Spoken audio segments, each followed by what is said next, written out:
ने मुझे मैसेज किया और मुझे मैसेज करके कहा कि सर, आप हमेशा तंत्र की बात करते हैं और सावन का महीना है, चौमास का महीना है और पहला सोमवार है सावन का, तो आप हमें तंत्र के विषय में थोड़ा सा बताएं। तो मैंने सोचा ठीक है भाई, आज तक तो किसी ने मुझसे तंत्र के बारे में पूछा नहीं, सबने वास्तु ही पूछा, तो मैंने सबको वास्तु बताया। ज्योतिष पूछा तो ज्योतिष बताया है? तो आज तुमने मेरा फेवरेट टॉपिक पूछा है, तो मैंने सोचा कि आज तुमको इससे थोड़ा सा ओवरव्यू दे देते हैं, ताकि आपको पता चले कि आगम शास्त्र होता क्या है। ठीक है? अ, जानना चाहोगे? इच्छुक हो, या अपन वास्तु पे ही आ जाए वापस? है ना? चलिए पेन पेपर उठाइए, क्योंकि अब जो लिखवाऊंगा वो छप जाएगा काम। देखिए, ये कोई किसी की वीडियो तो नहीं ऑफ है ना? हाँ, ये ध्यान में। चलिए लिखिए। संस्कृत में आप लिखें कि शिव, शिव का अर्थ होता है कल्याण। वो देवता जो कल्याण के देवता हैं उन्हें शिव कहा जाता है। ठीक। और अगम शास्त्र एक बहुत ही उत्तम शास्त्र है। अगम शास्त्र लिखते रहो। अगम शास्त्र में लिंग अर्चना नामक उल्लेख है, यानी कि जो शिवलिंग है, शिवलिंग की महिमा को अगम शास्त्र में बहुत ही उत्तम तरीके से एक्सप्लेन किया गया है। ठीक। अगम मतलब होता है जो शिव के मुख से प्रकट हुआ हो, वो अगम है। ठीक, यहां तक समझते में आया आप लोगों को? ठीक। अच्छा, अगम यानी कि जब भगवान शिव ने, क्या कहा गया कि भगवान शिव पंचमुखी है, 5 मुख है भगवान शिव के, और उन पंचमुखी शिव के 4 दिशाओं में माँ पार्वती बैठती है। पंचमुखी शिव के 4 दिशाओं में माँ पार्वती होती है। तो प्रत्येक मुख से एक तंत्र निकलता है भगवान शिव के। भगवान शिव के प्रत्येक मुख से तंत्र निकलता है, उसको अगम तंत्र कहा जाता है। ये मैं आप लोगों को भी आगे बताऊंगा डिटेल में कि वो कौन से तंत्र हैं। उत्तर से कौन सा तंत्र निकलता है, दक्षिण से कौन सा निकलता है, इसमें अघोर तंत्र भी निकलता है ना, जो बहुत ही भयंकर है, और उसके बारे में भी आपको मैं आज बताऊंगा।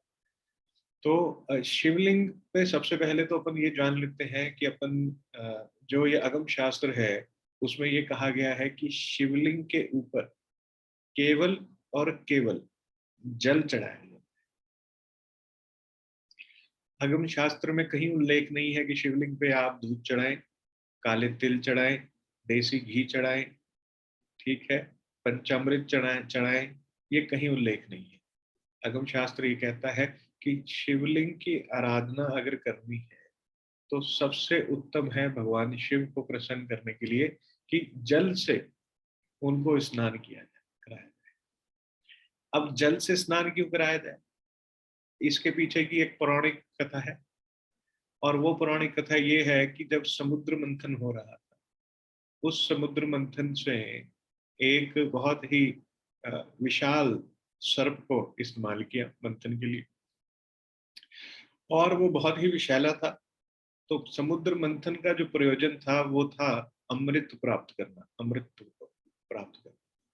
तो उसमें से अनेकों सिद्धियां निधियां निकली समुद्र मंथन में से। लेकिन जब देवता और असुर मंथन कर रहे थे, तो उस मंथन में उस विशाल सर्प से बहुत ही भयंकर विष निकलने लगा, और वो विष इतना ज्यादा था कि सब लोग भाग लिए वहां से। देवता भी भाग लिए और असुर भी भाग लिए। तो सब भगवान शिव के पास जाते हैं। तो भगवान शिव कहते हैं, भाई तुमको मैंने एक कार्य करने को दिया था कि तुम मंथन करो, और तुम इस कार्य की सिद्धि से पूर्ण ही वापस आ गए, अमृत कौन निकालेगा? तो जब ऐसी बात हुई तो उन्होंने बताया भगवान शिव को कि ये जो विष है ये इतना भयंकर है कि हम उस मंथन की क्रिया को बीच में छोड़कर आ गए हैं, और ये विष हम सबको मार देगा। अब कोई तो हो जो इस विष को ले। तो भगवान शिव ने कहा कि ठीक है, मैं इस विष को धारण करता हूँ। मैं पीता हूँ इस विष को, तुम मंथन कैरी ऑन। तो जब मंथन चल रहा था, एक तरफ भगवान शिव विष पीते गए। तो जब भगवान विष पी रहे थे, भगवान शिव विष पी रहे थे, तो उस समय उनके शरीर में बहुत ही तेज ताप हो गया, अग्नि, प्रचंड अग्नि निकलने लगी शरीर में। तो भगवान ने कहा तुम अपना कैरी ऑन करो भाई। वो ध्यान में बैठ गए वहीं, एक तरफ विष पी रहे हैं, दूसरी तरफ ध्यान में बैठ गए।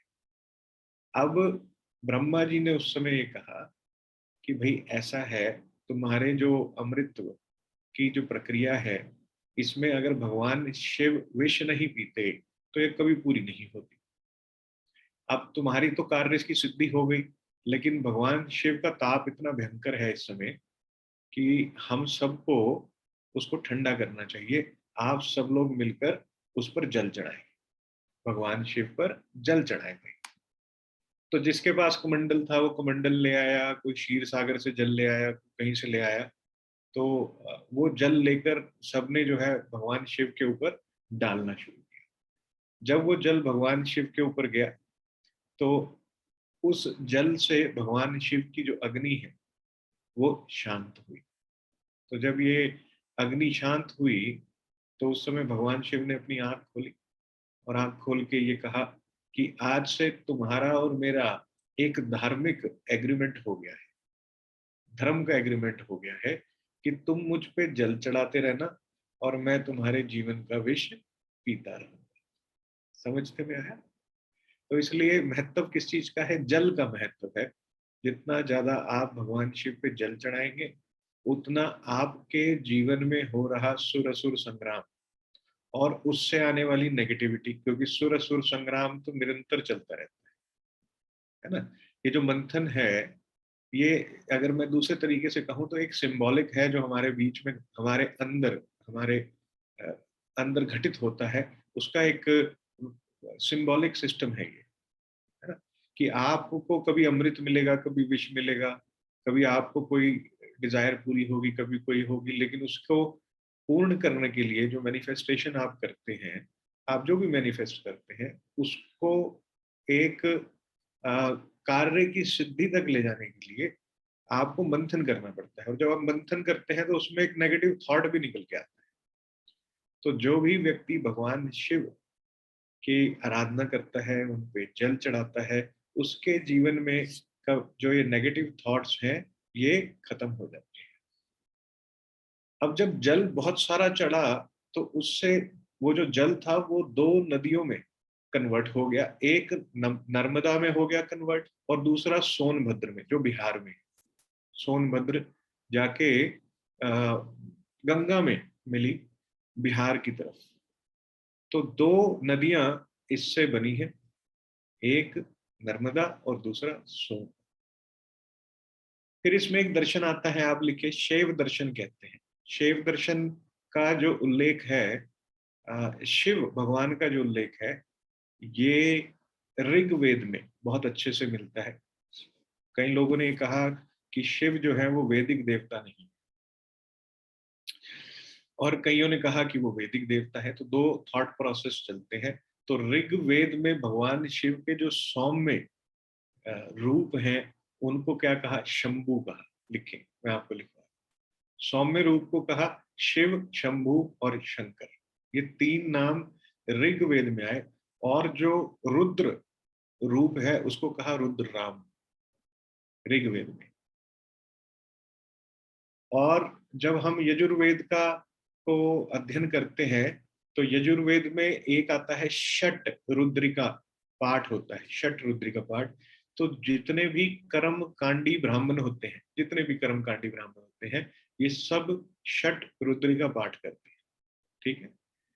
अब भगवान शिव के बारे में जो उल्लेख आया, एक और वो आया अथर्व वेद में। अथर्व वेद में भगवान शिव को जो पहला नाम आता है वो आता है पशुपति। पशुपति आपका ऋग्वेद में भी नहीं आता है, यजुर्वेद में भी नहीं आता। ठीक। तो शक्त तंत्रों में एक वर्ड आता है जिसको हम कहते हैं फट। ये तंत्र का वर्ड है, फट। ठीक है। आपने देखा होगा कई सारे तंत्र के जो उपासक होते हैं वो जब आहुति डालते हैं तो वो फट करके डालते हैं, वो स्वाहा करके नहीं डालते। तो जो स्वाहा होता है, स्वाहा वाली ये 3 उंगलियों से चलता है और ऐसे जाती है आहुति इस प्रकार से, और जो फट वाली होती है वो ऐसे जाती है। दोनों की मुद्रा में ही डिफरेंस आ जाता है। ठीक, तो आप में से ये ईशा कोई वेट कर रहा है, उसको अलाउ कर दो। ये है ना अर्चना, लिखा हुआ आ रहा है, कर दिया है। तो जब आप में से कहीं लोग मेरे साथ धुने पर हवन कर रहे होते हैं तो आपकी जो मुद्राएं होती हैं वो वैदिक होती है, इस प्रकार से चलती है, और मेरी जो आहुतियां होती हैं वो इस प्रकार से चलती है, अगर किसी ने नोट किया। ठीक, तो दोनों ही मुद्राओं में फर्क हो जाता है, एक वैदिक होती है और एक तंत्र की होती है। ठीक, अब शिव दर्शन यानी कि शिव तंत्र का जो साहित्य है, ये आपको अगम साहित्य कहा जाता है। अब 3 प्रकार के अगम होते हैं, 3 खंड होते हैं अगम के, लिखिए आप। एक अगम होता है, एक यमल होता है, एक मुख तंत्र होता है। लिखिए, एक अगम, यमल और मुख तंत्र। और जो इनमें सबसे अघोर होता है वो यमल होता है। सबसे ज्यादा भयंकर जो होता है वो यमल खंड कहा गया है। इसकी डिटेलिंग फिर कभी करूंगा, अभी के लिए इतना ही लिखो। अब एक तंत्र और होता है जिसको हम कहते हैं वराही तंत्र। इसमें कहा गया कि अगम के वराही तंत्र, ये सारे तंत्र भगवान शिव ने मां पार्वती को बताए हुए हैं। वराही तंत्र में ये कहा गया कि 6 प्रकार के अगम होते हैं। कितने प्रकार के अगम होते हैं? 6 प्रकार के अगम। पहला लिखे, पहला अगम ये कहा गया कि भगवान शिव ने ही पूरी सृष्टि का निर्माण किया है। उसमें उन्होंने ये नहीं कहा कि ब्रह्मा जी ने निर्माण किया है, उन्होंने कहा जो सृष्टि के निर्माता है वो भगवान भगवान शिव है। ठीक, दूसरा उन्होंने कहा कि जो प्रलय लेकर आते हैं ये लक्षण है, अगम के 6 लक्षण बताए गए हैं। दूसरा उन्होंने कहा जो प्रलय लेके आते हैं वो जो लक्षण है वो भी अगम के लक्षण है। फिर तीसरा उन्होंने बताया कि देवताओं के क्या मंत्र होते हैं। चौथा उन्होंने बताया कि कार्य विधि कैसे की जाती है, यानी कि देवताओं के मंत्र से जो कार्य लेना है उसकी विधि क्या है, ये उसमें बताया गया। फिर आया षट कर्म। षट कर्म क्या है? षट कर्म लिखिए आप, 6 प्रकार के कर्मों का उल्लेख है। एक होता है धोती, वस्ती, नीति, नौली, त्राटक, कपाल भारती। ये भी अगम शास्त्र का ही लक्षण है। दोबारा लिखे, षट कर्म कहा गया धोती, वस्ती, नीति, नौली, त्राटक, जो मैं आप लोगों से करने को कहता हूं कि आप त्राटक करें, और कपाल भारती। छठा कहा गया फल विधि। फल विधि मतलब जब आपने देवताओं का आह्वान किया और कर्म विधि से उनको आहुतियां दी और षट कर्म किए, तो उसके बाद जो फल लेना है वो कैसे लेना है, ये भी इसमें बताया गया है। शैव दर्शन के 4 रूप पुराणों में बताए गए हैं, लिखे आप। 4 प्रकार के दर्शन बताए गए हैं शिव दर्शन। एक तो हो गया शिव दर्शन यानी कि शिव का दर्शन। दूसरा हो गया पशुपात दर्शन। तीसरा हो गया काल दमन। काल दमन को कालमुखी भी कहा जाता है, कालमुख। कालमुख क्या होता है? कालमुखी जो होते हैं ये महाकाल की पूजा करते हैं, जो काल का भी भक्षण करे, ये मुंह पर भस्म लगाकर पूजा करते हैं, कालमुखी होते हैं। और उस समय जो माँ पार्वती है, भगवान शिव को कहा कालमुखी और माँ पार्वती को कहा महाकाली। महाकाली कौन होती है? महाकाली होती है जो काल सर्प का नाश करती है। तो जिसकी भी कुंडली में काल सर्प दोष होता है, अगर वो महाकाली की उपासना करे तो काल सर्प दोष नहीं लगता है। बात समझ में आई? और चौथा जो रूप है वो कोपालिक होता है, कोपालिक।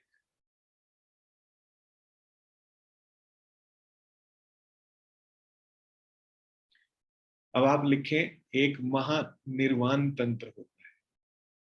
महानिर्वाण तंत्र में भगवान शिव मां पार्वती को बता रहे हैं कि कली, कली मतलब कलयुग, कली के दोषों, ध्यान से सुनो इसको, क्योंकि अब तुम्हें समझ में आएगा कि तंत्र का महत्व क्या है। ठीक, महानिर्वाण तंत्र में भगवान शिव मां पार्वती को बताते हैं कि कली के जो दोष हैं, कलयुग के जो दोष हैं, उनमें क्या सबसे बड़ा दोष होगा कि वैदिक मंत्र अपवित्र हो जाएंगे, उनकी पवित्रता जो है वो भंग हो जाएगी। भंग कैसे हो जाएगी? जहां पे उदास सुर लगना होगा वह अनुदास सुर लग जाएगा। सुर होते हैं ये, वेद मंत्रों के गलत उच्चारण से ये गड़बड़ हुआ करेगी। यानी कि कोई व्यक्ति ऐसा नहीं रहेगा कलयुग में, बहुत रेयर ऑफ द रेयरेस्ट लोग होंगे जो ये देख सके कि जब वेद मंत्रों का उच्चारण हो रहा है तो उसमें जो सुर लगाए जा रहे हैं वो ठीक से लग रहे हैं कि नहीं हो रहे, कि नहीं लग रहे हैं। बात समझते में आई? तो साधन भी उन्होंने कहा कि अपवित्र हो जाएंगे। साधन अपवित्र हो जाएंगे मतलब जैसे कि कहा गया वैदिक मंत्रों में, वैदिक हवनों में गाय का घी इस्तेमाल करना है। ठीक है, गौ घृत कहा गया। तो जब गौ घृत इस्तेमाल करने को कहा गया तो व्यक्ति जो बाजार से घी लेके आता है वो बफेलो का हो जाता है। बात समझते में? वैदिक मंत्रों में ये कहा गया कि स्पेसिफिक तरह से, स्पेसिफिक तरह की लकड़ी का इस्तेमाल करना है, और लोग चिता की लकड़ी से ही हवन शुरू कर देंगे। ये ऐसा भगवान शिव ने मां पार्वती को ये कहा। तो आप लिखें कि इसमें वेद मंत्रों के गलत उच्चारण से महादोष लगेगा, और किसको लगेगा? यजमान को लगेगा जो इन वेद मंत्रों का उच्चारण करवाएगा, ऐसा कहा। क्या दोष लगेगा? उसकी आयु कम होगी। समझते में आया? उसकी आयु कम होगी। एक असुर था जिसका नाम था वीरतासुर। वीरतासुर ने वैदिक मंत्रों का जाप करवाया कि उनको इंद्र के ऊपर विजय प्राप्त करनी है, क्योंकि असुरों के महाशत्रु कहे गए हैं इंद्र, देवताओं के जो राजा हैं वो। अब जो आचार्य बुलाए उन्होंने वैदिक मंत्रों के लिए, उन आचार्यों ने जो मंत्र में उदास सुर लगाने थे उन्होंने अनुदास सुर लगा दिए। यानी कि कहना ये था कि मेरे द्वारा इंद्र का नाश हो, और उसमें कह दिया कि इंद्र मेरा नाश करे। ये हो गया। तो हुआ क्या कि वो जो व्यक्ति है, वो जो असुर है, वो फिर इंद्र द्वारा मारा गया। क्या आपको यहां तक समझ में आई? तो शिव ने कहा कि साधन का भी दोष लगेगा कलयुग में, और कलयुग में ऐसा होगा ही होगा, ऐसा भगवान शिव ने कहा। अब भगवान शिव ने मां पार्वती को कहा, अगम में 4 तरह के अगम होते हैं। लिखें आप, 4 प्रकार के अगम भगवान शिव ने मां पार्वती को बताए। इसमें एक है सिद्धांत तंत्र, जो पूर्वमुखी, मैंने अभी आपको बताया भगवान शिव के पंचमुख हैं, जिसमें से कि 4 मुखों से तंत्र निकला। तो एक सिद्धांत तंत्र निकला। सिद्धांत तंत्र क्या करता है? सिद्धांत तंत्र मोक्ष प्रदान करता है। देखिए, ये पूर्व जो भगवान शिव का जो पूर्व मुख है उससे मोक्ष प्रदान करने वाला तंत्र निकला। जो नॉर्थ की तरफ था, उत्तरमुखी, उससे मोहिनी तंत्र निकला। मोहिनी तंत्र क्या होता है? किसी को भी अपने वश में करने की क्षमता रखना, ये मोहिनी तंत्र होता है। लिखा? उसके बाद तीसरे नंबर पे लिखे अगत तंत्र। अगत तंत्र क्या होता है?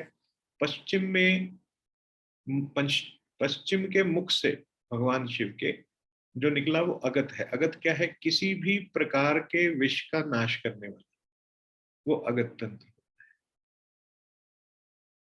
और जो दक्षिण दक्षिण काली कहते हैं, दक्षिण मुखी भगवान का जो दक्षिण मुख है, उससे जो तंत्र निकला वो निकला उच्चाटन और मारन तंत्र।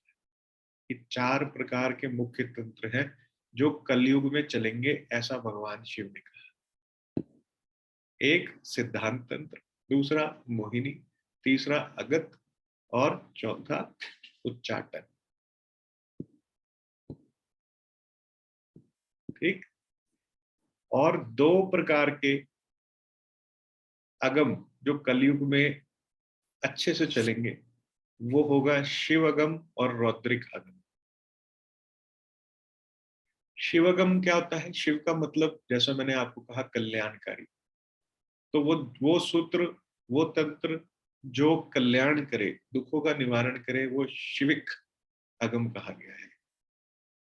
और रौद्रिक अगम हुआ जैसे कि कोई आपका शत्रु है, वो आपका नाश करना चाहता है, तो वो रौद्रिक हुआ। ठीक।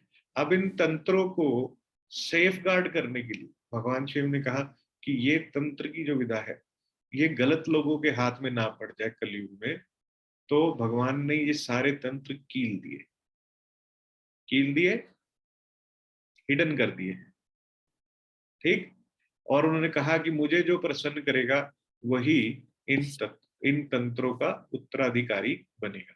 तो 10 प्रकार के शिव अगम होते हैं, शिविक अगम होते हैं, और 18 प्रकार के रौद्रिक अगम होते हैं। टोटल 28 अगम होते हैं। किसी भी शिव पंथी से अगर आप मिलेंगे, आप पूछेंगे कितने अगम है, कहीं चले जाए, चाहे नेपाल चले जाए, हिंदुस्तान में कहीं भी, तो वो 28 अगम का उल्लेख करेंगे। तो कलयुग में, अगर भगवान शिव ने कहा कि कलयुग में वैदिक, क्योंकि वैदिक अब क्या हो गया कि कोई आदमी देखने वाला नहीं होगा कलयुग में, कि वैदिक जो मंत्र है वो उनका उच्चारण सही से हो रहा है कि नहीं हो रहा है ना, उसमें जो भी सुर लग रहे हैं वो ठीक से लग रहे हैं कि नहीं लग रहे हैं। तो भगवान ने कहा कि कलयुग के अंदर वैदिक मंत्रों का खंडन हो जाएगा और तंत्र का प्रचार होगा, और तंत्र ही सर्व सिद्धियों में सिद्ध रहेगा, ऐसा भगवान शिव ने मां पार्वती को बताया। तो इसीलिए तंत्र विधा जो है ये सर्वो उत्तम विधा कही गई है कलयुग के अंदर। आपको कुछ भी प्राप्त करना है, कुछ भी आप चाहते हैं, कोई भी आप जो भी डिजायर है, अगर आप तंत्र के ज्ञानी हैं, आपको तंत्र आता है, तो आपके लिए किसी भी चीज को पाना मुमकिन होगा। Got it? अब तंत्र में क्या क्या विधा होती है, आगे क्या क्या होता है, वो मुझे नहीं पता। ठीक। मुझसे नहीं पूछना, मुझे मालूम ही नहीं, मुझे आता ही नहीं। ठीक। जितना आता था तुम्हें बता दिया। और अगर इसके आगे सीखना हो तो आप यहाँ से गाड़ी पैक करें, अपनी सामान पैक करें, और पहले तो कोई अघोरी ढूंढे जो आपको ये ज्ञान दे तंत्र का, नाथ पंथ में जाए, रहें। और फिर उसके बाद आप, क्योंकि जब आप कहते हैं ना कि जीवन में माता और पिता दोनों की जरूरत होती है, तो अगर बाप महाकाल है तो फिर महाकाली को प्रसन्न करें। जब तक महाकाली प्रसन्न नहीं होगी, महाकाल का तंत्र नहीं चलता है, ये भी ध्यान रखना। तो महाकाली का एक स्वरूप है जिसको, जो तंत्र की देवी जिसको हम कहते हैं, और वो होता है कामाख्या देवी का। तो वहां जाए, तंत्र सीखें, जिसको शौक हो सीखने का, जो सीख सकता हो, जिसके क्या कहते हैं गुर्दे में दम हो, वो चला जाए। हाँ? तो पहले महाकाल का तंत्र सीख लो, फिर महाकाली का सीख लेना, फिर तंत्र की सिद्धि होगी। और फिर जब तंत्र सिद्ध हो जाता है, जब तुम तंत्र को साध लेते हो, फिर तंत्र की शक्ति से तुम मंत्रों को साध लेते हो, फिर कार्य में सिद्धि बहुत ही आसानी से हो जाती है, फिर कुछ भी मुश्किल नहीं होता है। ठीक। इजी, समझते में आ गया? जिसने पूछा था मुझे लगता है उसको बहुत सारे जवाब मिल गया, और मैंने शायद आज से पहले कभी तंत्र के ऊपर सेशन नहीं लिया, क्योंकि कभी किसी ने मुझसे पूछा ही नहीं। मुझसे ये तो कहा था कि तंत्र सिखा दो सिखा दो, वो आचार्य कोर्स में सब लेके आ गए थे माल मटेरियल, है ना, कि सर तंत्र सिखा दो। लेकिन तंत्र को सीखने से पहले तंत्र क्या है ये जानना बहुत जरूरी है।